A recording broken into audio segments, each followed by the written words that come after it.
Misalnya bir itu tulisannya bir, bisa aja pelaku usaha menulis namanya bier. Biar ya. Gitu. Sehingga itu lolos di sistem.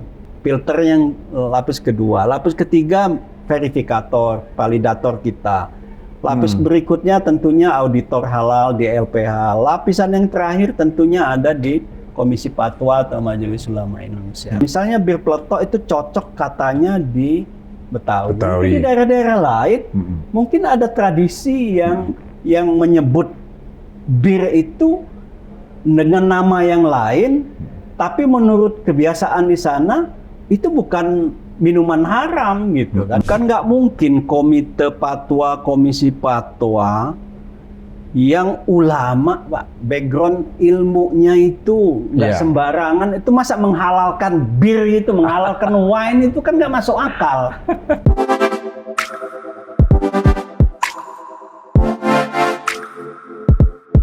Halo pendengar dan netizen Radio Sinta dimanapun Anda berada, saat ini saya sudah berada di kantor BPJPH, Badan Penyelenggara Jaminan Produk Halal, Kementerian Agama Republik Indonesia.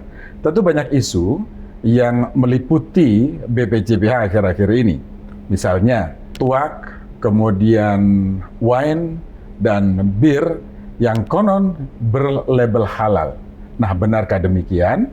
Saya sudah bersama dengan Kepala BPJPH Dr. Haji Muhammad Akil Irham. Saya langsung sapa. Pak Akil, halo, apa kabar Pak? Apa kabar, baik? Sehat ya Pak ya? Sehat. Akhirnya saya bisa kesini juga Pak. Itu dia. Sejak tahun lalu. Telepon saja. Lewat telepon, betul. Sekarang kita bisa jumpa langsung. Alhamdulillah. Ya. Terima kasih ini. Kayaknya lelah betul Pak, seharian Pak ya? Iya ini, ya, tiap hari lah begini. Iya baik. Pak, tentu ini kan akhir pemerintahan Pak Presiden Jokowi dan Pak Ma'ruf Amin, seluruh kementerian lembaga juga dituntut untuk mensukseskan masa transisi keberlanjutan dan dengan pemerintah yang akan datang. Tapi tentu banyak PR Pak ya di BPJPH. Misalnya kemarin yang mengemuka adalah soal wine, kemudian bir, tuak, ada tuyul juga Pak, katanya halal gitu ya. Tapi sebelum ke sana Pak, saya ingin tahu sebetulnya bagaimana sih proses keluarnya sertifikasi halal pada sebuah produk yang ditangani oleh BPJPH, karena kan ada juga yang dari MUI ya Pak, gitu. Ya, ini yang perlu kita klarifikasi ya, bahwa sertifikat halal itu keluar dari otoritas tunggal, hanya satu ya. MUI itu sudah tidak mengeluarkan sertifikat halal lagi. Sertifikat halal itu keluar dari BPJPH. Ya. Itu dulu memang proses pendaftaran, kemudian audit, pemeriksaan, lalu fatwa, lalu sertifikat keluar, semua dari MUI. Tapi sejak Undang-Undang 33 2014 dan regulasi turunannya itu sudah menandakan adanya transformasi dari otoritas yang sebelumnya dari society ke government. Dan juga menandakan adanya transformasi yang dari dulunya voluntary ke mandatory. Jadi itu ya, jadi tidak mestinya sudah tidak ada lagi di pikiran masyarakat bahwa sertifikat halal itu ada yang dari BPJPH, ada yang dari MUI, itu tidak benar. Yang benar sertifikat itu hanya keluar dari BPJPH. Namun proses sertifikasinya itu melibatkan banyak pihak. Setidaknya ada 3 aktor utama di dalam proses sertifikasi halal. BPJPH, Lembaga Pemeriksa Halal atau LPH, dan Komisi Fatwa Majelis Ulama Indonesia. Itu 3 aktor utama di dalam proses sertifikasi halal skema reguler. Nah, kalau skema sertifikasi halal self-declare itu aktornya beda. BPJPH dengan lembaga pendamping proses produk halal dan pendamping. Ada pendamping dan ada lembaga pendamping. kemudian fatwanya oleh Komite Fatwa Produk Halal. Nah, setidaknya sama, ada 3 aktor utama juga di dalam proses sertifikasi halal. Dan aktor-aktor ini semuanya di luar BPJPH. LPH bukan lembaga BPJPH, mereka independen. Komisi Fatwa MUI juga di luar BPJPH, mereka juga independen. Jadi kerja-kerja sertifikasi halal ini adalah kerja-kerja yang sifatnya kooperatif, kerja-kerja yang sifatnya sinergi, kolektif dan begitu ya? kolaboratif dengan aktor-aktor Aktor yang itu. lain. Jadi aktor-aktor itu sama-sama memiliki kewenangan, tugasnya masing-masing. Jadi untuk mencapai tujuan kita menjadi produsen halal di dunia, menjadi menjadi nomor 1 di dunia, ya itu memang harus kerja-kerjanya bersifat kolaboratif gitu. Sementara ekspektasi publik begitu besar, Betul. ya, ekspektasi publik begitu besar, BPJPH dengan keterbatasan kelembagaannya, SDM-nya, anggarannya, terus melakukan kreativitas, melakukan inovativitas, melakukan kerja-kerja yang profesional dengan melakukan sinergi dengan berbagai pihak. Ya. Sinergi itu ya kita dengan memperbanyak lembaga pemeriksa halal. Tahun 2021 LPH itu ada 3 saja, ya, LPPOM, Yukopindo, dan Surveyor Indonesia 2, BUMN 1. LPPOM itu kan memang sudah cukup lama jam terbangnya. Nah, itu berpusat di Jakarta. Bagaimana bisa melayani pelaku usaha yang tersebar di seluruh Indonesia bila LPH itu cuma ada 3, kemudian itu pun ada di Jakarta misalnya di pusat. Tentu kewalahan dong melayaninya. Yeah. Oleh karena itu BPJPH menginisiasi membentuk LPH sebanyak-banyaknya.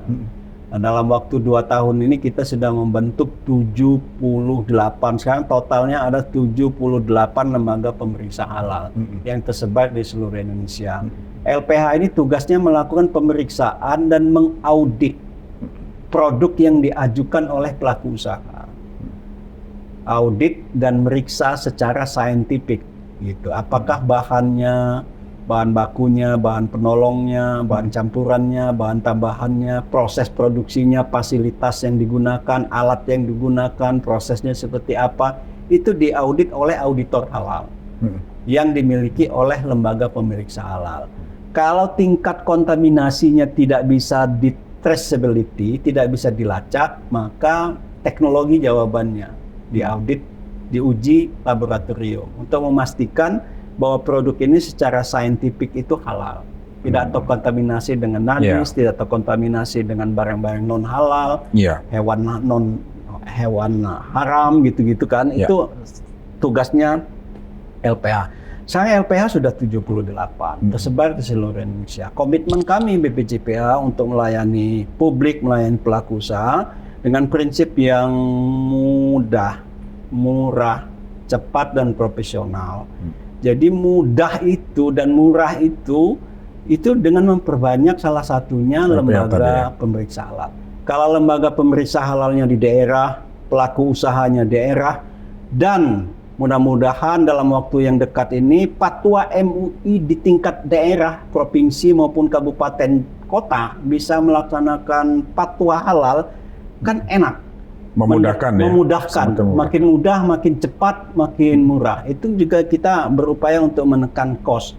Kalau auditor halalnya di Jakarta mau mengaudit pelaku usaha yang punya produksi di mana, di daerah, Sumatera Barat misalnya, di Aceh atau di Papua, berapa ongkosnya, naik pesawat berapa, nginep di hotel berapa hari, karena audit itu tidak cukup 2 hari atau 3 hari, kan mengaudit apalagi banyak kita.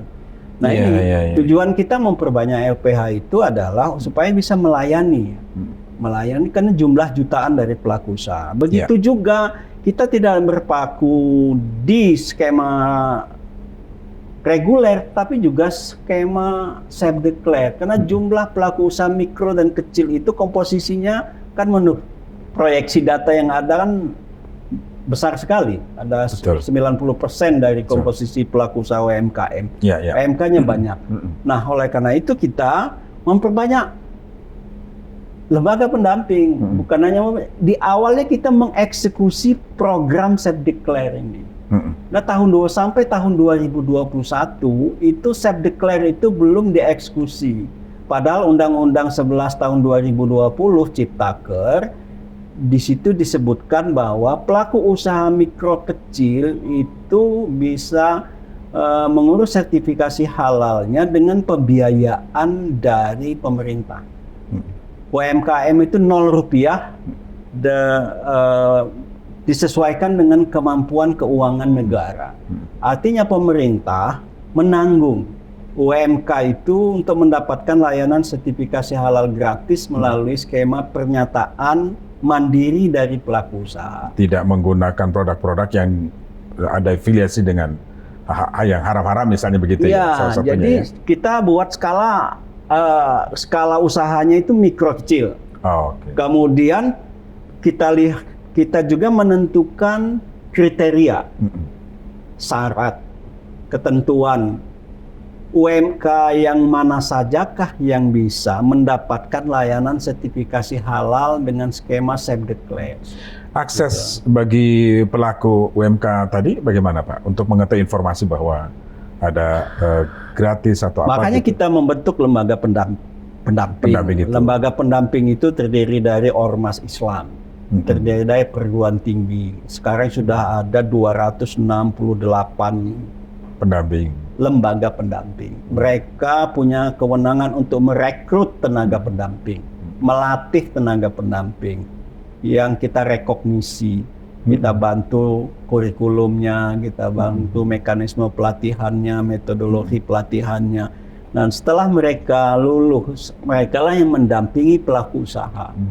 Untuk bagaimana pelaku usaha itu menginput data, mendaftar ke Si Halal, bagaimana proses syarat-syaratnya apa saja dibantu, itu namanya pendamping tadi ya. Pelaku usaha. Nah, alhamdulillah sekarang sejak tahun 2022 sampai sekarang itu komposisi sertifikasi halal kita yang udah 5 juta lebih ya produk bersertifikasi halal itu 55% lebih itu berasal dari sertifikasi halal self declare dari UMK. Tadi, nah, itu karena apa? Tahun 2023 itu dan 2024 ini kita punya fasilitasi anggaran 1 juta sertifikat halal gratis. Untuk UMK. Karena kita anggarannya terbatas cuma ada 1 juta, sementara jumlah pelaku usaha UMK itu berpuluh-puluh juta, kita bersinergi dengan KL, kementerian lembaga di tingkat pusat, dengan lembaga-lembaga seperti Basnas, perbankan, BUMN, supaya mereka mau menyiapkan anggarannya juga untuk bantu UMK. Bahkan dengan Kementerian Dalam Negeri, kita minta bantuan Kemendagri supaya ada surat edaran Menteri Dalam Negeri, ada peraturan Menteri Dalam Negeri terkait dengan penganggaran Pemda-pemda, dinas-dinas di daerah agar binaan UMK mereka itu difasilitasi juga oleh pembiayaan anggaran APBD gitu. Jadi kita karena banyak keterbatasan ya kita memang harus punya kreativitas untuk melakukan sinergi bersama semua stakeholder, pemerintah maupun swasta, perguruan tinggi, ormas Islam gitu supaya bisa lebih akseleratif gitu. Ya.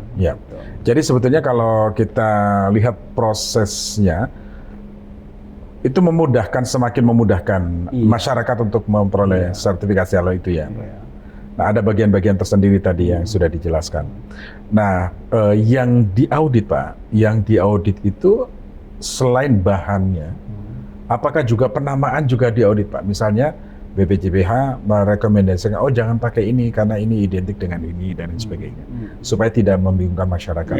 Sampai tahap ke situ tidak Pak? Oh iya dong, kan kita menjadikan itu sebagai standar, ya. Bahkan sudah menjadi SCPH namanya, Sistem Jaminan Produk Halal. Terkait dengan nama itu juga itu bagian daripada sistem yang kita siapkan. Nah itu selain dari aspek zatnya dan prosesnya, itu menurut Fatwa MUI itu juga diatur soal penamaannya. Penamaannya. Jadi kalau produknya, zatnya, prosesnya sudah halal, sebaiknya itu penamaannya itu juga disesuaikan dengan produknya yang sudah halal itu. Jadi kalau ada nama-nama yang disebutkan itu kan tidak benar sebenarnya. Kalau wine itu halal, tua itu halal, apalagi itu tadi tuyul, bir itu halal, itu tidak halal. Nah ini udah pasti tidak halal. Cuma memang ada usulan dari pelaku usaha itu menyebut nama-nama itu untuk produknya, dan itu apakah itu berdasarkan kebiasaan yang ada gitu, menurut adat kebiasaan yang ada itu dipahami oleh masyarakat itu ya memang halal, ya itu nggak apa-apa kalau menurut standar. Misalnya bir peletok gitu kan, itu katanya tradisi masyarakat Betawi misalnya kalau dituangkan di gelas peletak-peletok misalnya bunyinya begitu, itu jadi kan bir peletok gitu ya. Ya jadi dan nama-nama lain, mungkin nama-nama itu dianggap sebagai identik mekanisme dengan itu ya? Untuk branding produk, untuk kepentingan mungkin untuk menggait konsumen, mungkin bikin penasaran konsumen gitu ya. Kan kita biasalah, mungkin kita sama-sama mungkin sudah pernah mengkonsumsi misalnya ada sambal setan. Mungkin ada rawon setan, macam-macam nama-namanya. Ini bukan promosi loh ya.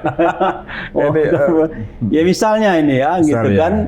Itu kan nama-nama yang kalau konsisten dengan standar itu sebenarnya tidak dibolehkan, tapi tidak sampai kepada hukum menyebutkan itu haram gitu. Nah, sehingga itu menyebabkan perbedaan-perbedaan pendapat di dalam sidang-sidang fatwa. Ada yang mentolerir beberapa nama, ada yang tidak bisa mentolerir. Sehingga nama-nama itu muncul gitu, mendapatkan sertifikasi halal. Ya, jadi munculnya nama kan sempat viral, ya. Ada wine, kemudian bir, ada lagi tuak. Itu sebetulnya hanya penamaan saja ya. Jadi bukan produknya, produk wine, bukan itu ya Pak? Bukan. Cuma nama tok gitu ya, nama saja. Tapi nama itulah karena bikin viral itu kan, gimana itu waktu? Apa strategi pemasaran? Waktu menyebut itu di Instagram tuh gimana? Kok bisa ya wine, tua, bir mendapat sertifikasi halal? Itu kok gitu ya? Bunyinya kalau nggak salah begitu kan? Iya, kira-kira begitu. Itu kan apa tuh maksudnya itu? Mau bikin rame atau gimana gitu kan? Atau mungkin dia belum tahu maksudnya wine itu yang seperti apa gitu. Tapi akhirnya kan dijelaskan di situ bahwa ini soal nama itu menurut fatwa nggak boleh gitu kan. Itu strategi mungkin juga memancing viralitas mungkin gitu ya. Jadi kalau sudah viral seperti itu, respon dari BPJPH bagaimana, Pak? Ya sudah kita jelaskan kepada publik bahwa itu soal nama. Ya, nama itu memang ada diatur di dalam fatwa, ada standar juga SNI-nya, gitu ya. Untuk penamaan-penamaan itu tidak diperbolehkan yang berkonotasi kepada kesyirikan, tidak boleh berkonotasi kepada pornografi, tidak boleh berkonotasi kepada apalagi macam-macam lah ya, pornografi, kesyirikan, keharaman dan seterusnya itu. Nah itu ditarik atau bagaimana Pak? Rekomendasi dari BPJP atas nama-nama tadi. Nah itu kan nama-nama itu sebagian kan sudah kita filter. Ini yang masyarakat harus tahu ya. Filternya itu berlapis-lapis supaya nama-nama itu sejak dini itu tidak muncul. Ya, filter pertama itu dari penyelia halal atau dari pendamping halal. Ya, kalau lolos masuk ke sistem, di sistem sudah difilter. Kita sudah menyiapkan nama-nama yang apabila nama-nama itu disebut terblok, tidak boleh daftar. Tapi nama-nama itu berkembang, bertambah banyak. Sehingga nama-nama itu bisa masuk yang di luar, yang kita siapkan 40, besok muncul 100. Kita siapkan 100, besok muncul 200 kata-kata itu. Misalnya bir itu tulisannya bir, bisa aja pelaku usaha menulis namanya bier. Bier ya. Gitu. Sehingga itu lolos di sistem. Filter yang lapis kedua. Lapis ketiga verifikator, validator kita. Lapis berikutnya tentunya auditor halal di LPH. Lapisan yang terakhir tentunya ada di Komisi Fatwa atau Majelis Ulama Indonesia. Kalaupun tetap ada keluar fatwa-fatwa itu, mungkin kita bisa mengetahui, bisa menyadari bahwa memang itu saya kira bagian dari perbedaan pendapat di kalangan mereka bahwa ini halal dari aspek zat dan prosesnya, dan nama-nama tertentu mungkin kena bagian dari adat istiadat kelompok tertentu. Misalnya bir peletok itu cocok katanya di Betawi. Tapi di daerah-daerah lain mungkin ada tradisi yang menyebut bir itu dengan nama yang lain, tapi menurut kebiasaan di sana itu bukan minuman haram gitu kan, bisa saja, dan ini bisa ada ruang perbedaan kan untuk menafsirkan itu sehingga keluar fatwa halal. Mungkin ada nama, yang jelas nama lain. Semuanya sudah melalui proses sidang fatwa halal dan sebagainya, Pak Akil, ya. Makanya saya memberi jaminan kepada publik, kepada masyarakat, kepada konsumen, kalau kita mengkonsumsi apakah makanan resto atau dalam bentuk kemasan, minuman, kalau sudah ada sertifikat halal, kalau sudah ada logo halal, itu tanpa ada keraguan lagi bahwa itu sudah halal. Jadi nggak usah ragu-ragu lagi, itu pasti sudah halal. Sudah halal ya? Oke, baik.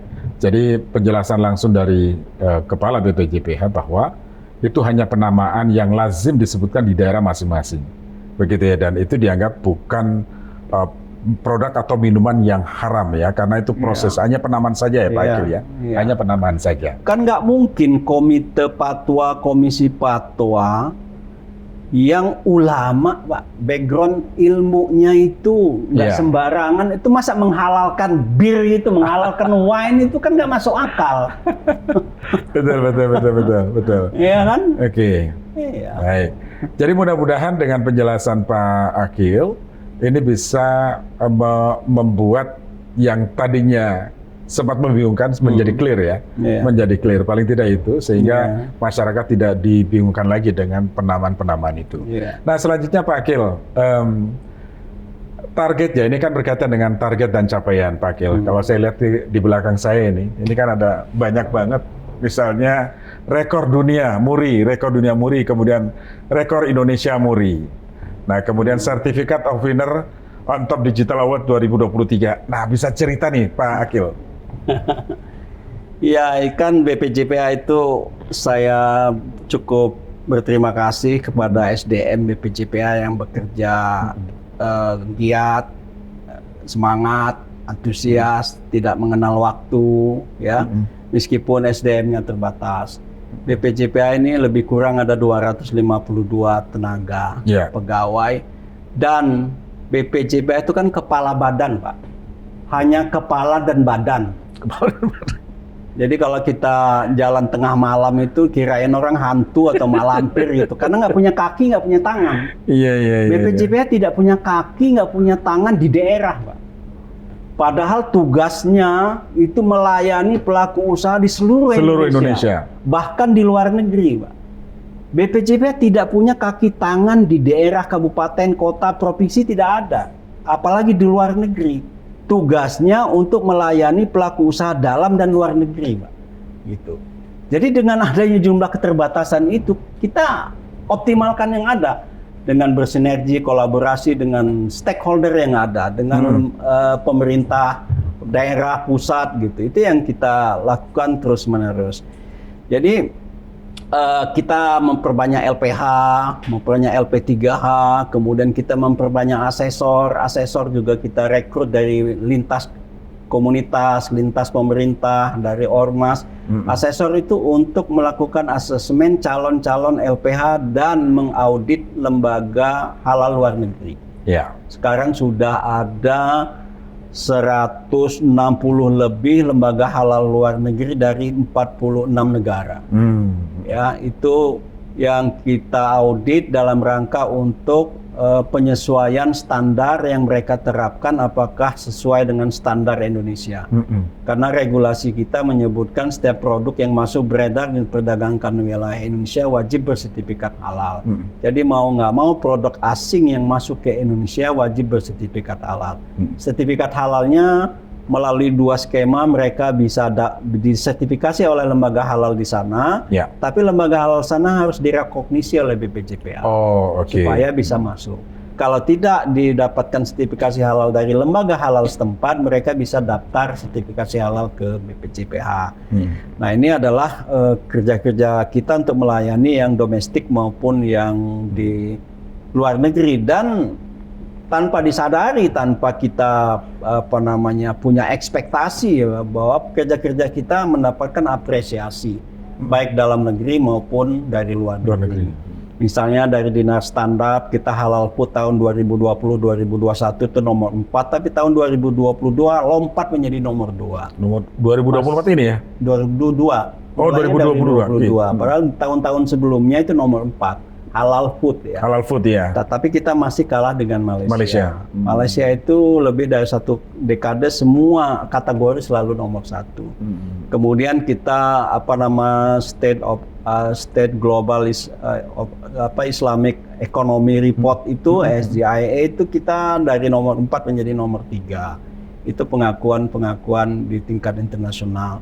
Lalu tadi disebutkan Pak Wiryo bahwa Indonesia katanya mau jadi cita-cita menjadi produsen halal nomor 1 di dunia. Apa bisa tercapai? Itu sudah tercapai, Pak.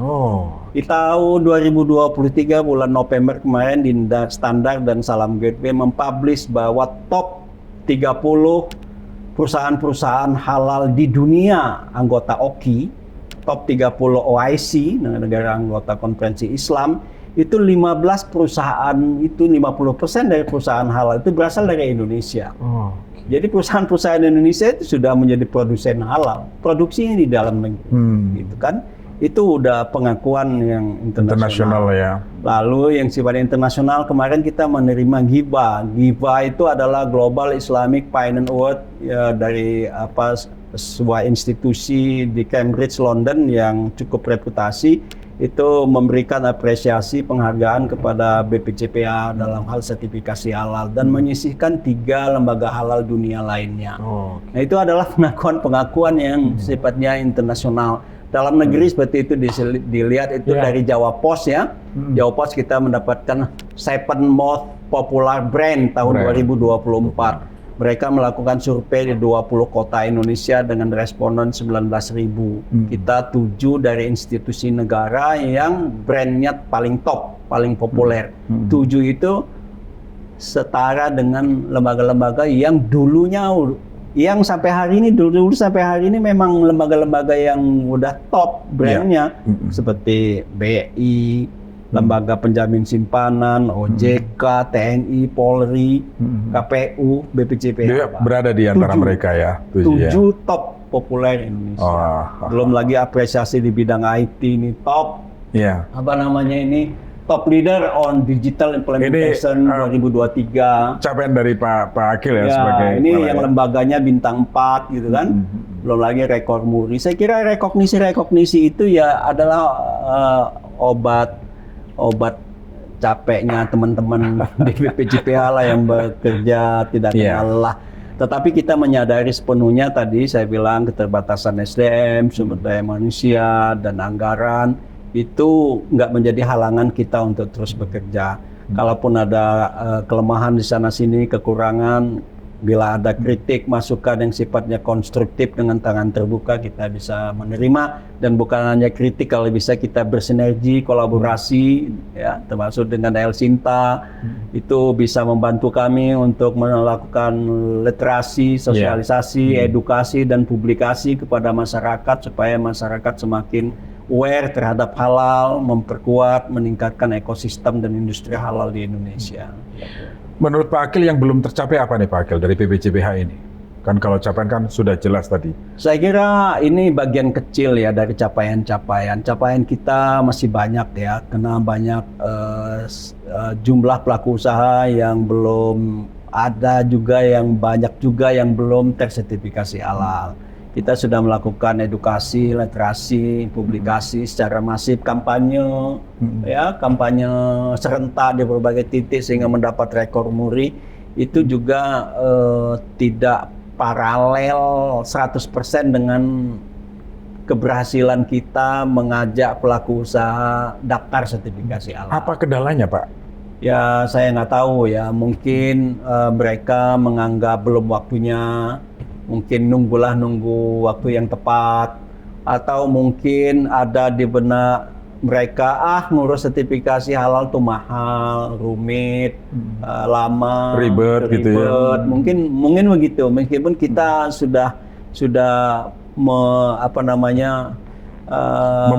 ya. Memudahkan ya, yang image seperti itu sudah kita hilangkan gitu dengan memberikan bukti bahwa layanan sertifikasi halal kita dari tahun ke tahun itu makin cepat, makin mudah. Nah Pak, tujuan sertifikasi halal bagi produk makanan kan sebetulnya tujuannya adalah untuk melindungi masyarakat Pak, bahwa yang kita makan adalah selain baik, bersih juga kehalalannya terjamin Pak. Iya. Nah tapi tadi problem ternyata belum semua pelaku usaha menyadari. Nah ini tantangan banget nih Pak Akil. Iya. Nah, kira-kira upaya apa sih Pak yang terus akan dilakukan oleh BPJPH dan barangkali dengan stakeholder lainnya? Iya. Yaitu tentu tugas-tugas melakukan literasi edukasi kepada semua masyarakat dan pelaku usaha. Sinergi kita selain dengan pelaku usaha juga dengan asosiasi pelaku usaha. Asosiasi itu seringkali mereka datang atau kami diundang atau kita adakan kegiatan bersama gitu.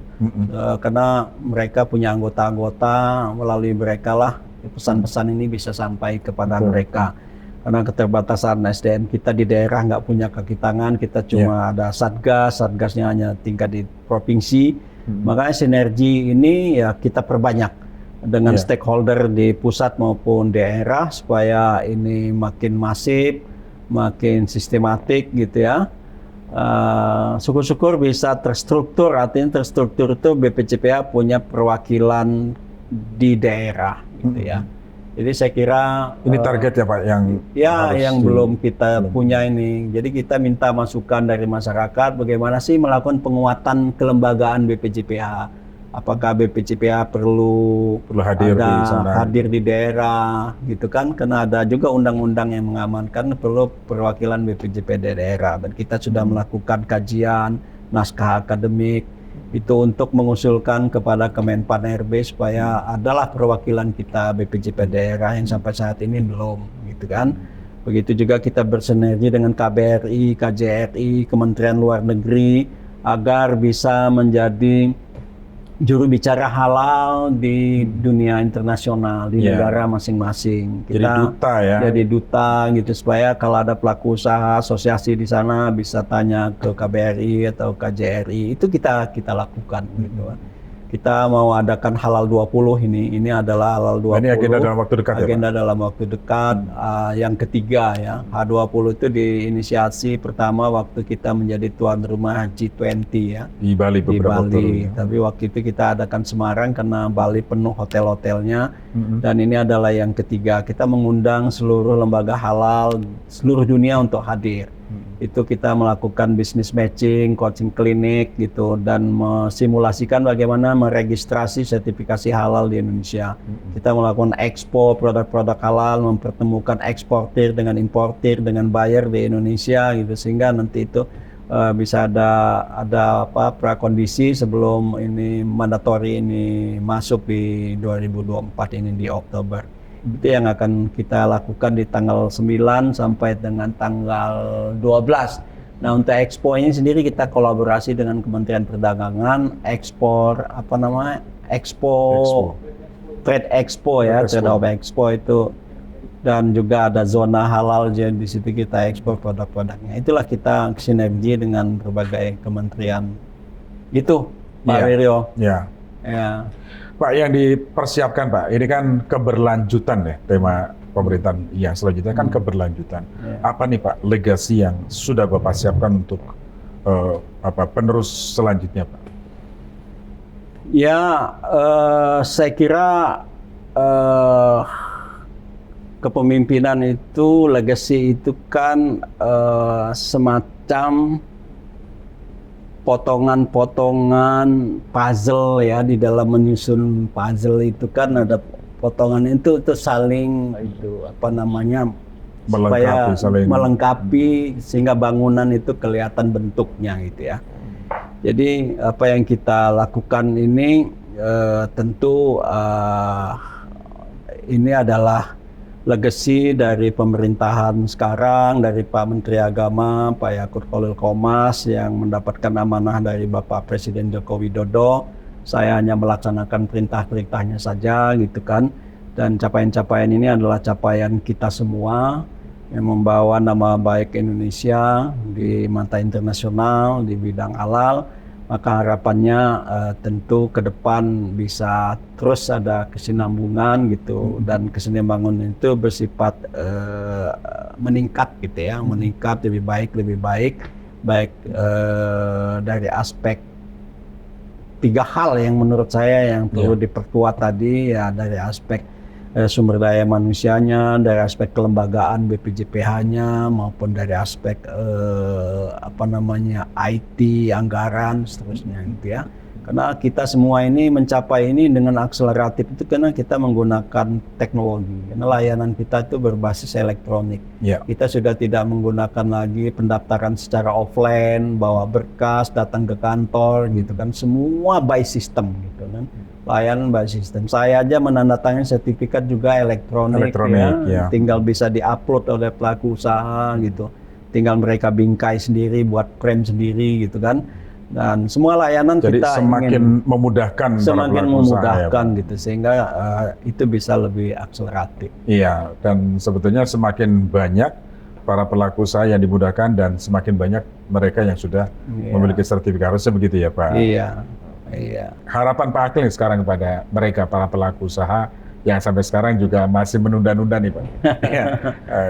Sebenarnya kan Kementerian Agama BPJPH dalam hal ini tidak memaksa, tetapi karena itu sesuai ketentuan undang-undang Pak Akil ya, untuk melindungi masyarakat ya. Ya, saya sering kali mengatakan ya di dalam setiap kesempatan bahwa kita ini meskipun didorong oleh regulasi, oleh undang-undang ya, kita kan melaksanakan undang-undang, menyampaikan ke publik tentang undang-undang, tapi lebih jauh dari itu sebenarnya itu kita melihat tren ya, tren pasar seperti apa. Kita melihat berbagai survei, berbagai riset menyebutkan bahwa kesadaran halal konsumen Indonesia itu makin tinggi. Halal itu makin menjadi gaya hidup. Gitu kan. Baik generasi milenial, generasi Z. Coba kalau kita lihat konten-konten yang kemarin itu kan anak-anak muda semua. Betul. Itu. Jadi kesadaran halalnya makin tinggi. Jadi tren global juga makin tinggi. Jumlah penduduk Muslim makin besar, spending orang Muslim terhadap produk-produk halal itu potensinya sangat menggiurkan. Jadi sebenarnya itu hukum pasar, ya, hukum pasar. Kalau konsumennya menuntut untuk mengkonsumsi produk-produk halal, kalau produsennya tidak menyiapkan produk halal, tentu mereka akan tertinggal. Betul. Kan gitu. Jadi oleh karena itu bahwa kita mengimbau pelaku usaha bahwa sertifikasi halal itu jangan dilihat dari aspek administratif semata-mata. Ya. Jangan juga dilihat dari aspek agama semata-mata. Karena ada juga hasil pengamatan kita di lapangan bahwa pelaku usaha itu belum mau sertifikasi halal karena menganggap bahwa ini produk saya sudah halal, buat apa disertifikasi halal lagi gitu. Saya orang Islam, saya Muslim, makanannya saya sembelih dengan halal. Ini semua halal semua, ngapain disertifikat? Jadi sertifikat ini bukan hanya soal administratif, bukan soal isu agamanya saja, tetapi ini soal branding produk, soal marketing, soal nilai tambah, soal daya saing, dan seterusnya. Kalau pelaku usaha besar sudah menyadari ini, bahkan halal itu soal reputasi, Pak. Betul. Jadi reputasi sebuah korporasi, reputasi sebuah perusahaan, entitas perusahaannya, sehingga halal itu bukan lagi isu-isu agama atau isu-isu soal administratif saja. Nah ini yang perlu edukasi kita ke masyarakat bahwa dampak dari sertifikasi halal itu secara bisnis juga itu kompetitif lah, menguntungkan. Nah bagi konsumen itu tentu kehalalan sebuah produk itu memberikan kepastian, kenyamanan, keamanan, ketenangan bahwa dia bisa mengkonsumsi produk halal. Jadi dari aspek konsumen dan produsen itu sama-sama diuntungkan dalam konteks sertifikasi halal ini. Baik. Itu sebetulnya tujuan mengapa produk makanan minuman harus bersertifikasi halal. Terima kasih Pak Akil sudah bersama kami. Terima kasih sudah banyak. Mengedukasi. Semoga bermanfaat untuk kita semua. Amin. Amin. Pendengar dan netizen, demikian tadi wawancara kami bersama Kepala BPJPH Badan Penyelenggara Jaminan Produk Halal Kementerian Agama Republik Indonesia, Dr. Haji Muhammad Akil Irhan. Saya Suwiryo, sampai jumpa.